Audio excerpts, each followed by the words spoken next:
AP రాజకీయాల్లో కీలక పరిణామాలు చోటు చేసుకుంటున్నాయి. జగన్ లక్ష్యంగా కూటమి పార్టీల నేతలు వ్యూహాలు అమలు చేస్తుండగా జగన్ సైతం ప్రభుత్వం పైన విమర్శల తీవ్రత పెంచారు. వైఎస్ఆర్ హయాంలో కీలకంగా వ్యవహరించిన నేతలు ఇప్పుడు వైసీపీ బాట పడుతున్నారు. తాజాగా మాజీ మంత్రి శైలజానాథ్ వైసీపీలో చేరగా ఇప్పుడు ఉండవల్లి అరుణ్ కుమార్ సైతం వైసీపీలో చేరుతున్నారన్న ప్రచారం సాగుతోంది. ఈ మేరకు చర్చలు పూర్తయినట్లు తెలుస్తుండగా కాంగ్రెస్ నుంచి మరికొందరు సీనియర్లు సైతం వైసీపీలోకి రానున్నట్లు పార్టీలో చర్చ సాగుతోంది. ఎన్నికల్లో ఓడిన తర్వాత జగన్ కొత్త వ్యూహాలు అమలు చేస్తున్నారు. ప్రభుత్వం పైన ప్రజల్లో అప్పుడే వ్యతిరేకత మొదలైందని చెప్తున్న జగన్ ప్రభుత్వం పైన విమర్శలను ఎక్కుపెట్టారు. ఇటు పార్టీ కార్యకర్తల కోసం తాను గతం కంటే భిన్నంగా పనిచేస్తానని హామీ ఇస్తూనే ఉగాది నుంచి జిల్లాల పర్యటనలకు జగన్ సిద్ధమవుతున్నారు. ఇటు వైసీపీలో ముఖ్య నేతలు పార్టీ వీడుతూ ఉండటంతో ఈ సమయంలోనే గత అనుభవాలు ఓటమితో జగన్ వ్యూహం మార్చారు. నాడు వైఎస్ఆర్తో సన్నిహితంగా ఉన్న సీనియర్లను తన పార్టీలోకి ఆహ్వానిస్తున్నారు.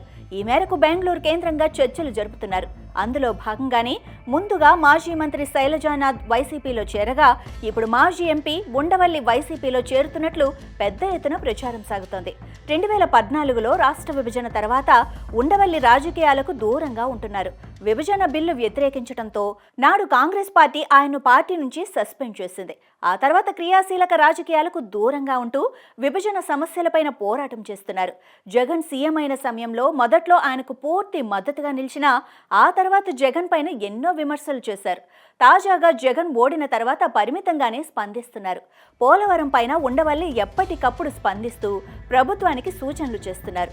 బీజేపీకి తొలి నుంచి వ్యతిరేకిగా ముద్రపడిన ఉండవల్లి ప్రస్తుతం వైసీపీలోకి రావాలంటూ ఆ పార్టీ ముఖ్య నేతలు ఆహ్వానించినట్లు తెలుస్తోంది. వైఎస్ సన్నిహితుడిగా పేరున్న ఉండవల్లి రాకతో పార్టీకి మంచి వాయిస్ ఉంటుందని భావిస్తున్నారు.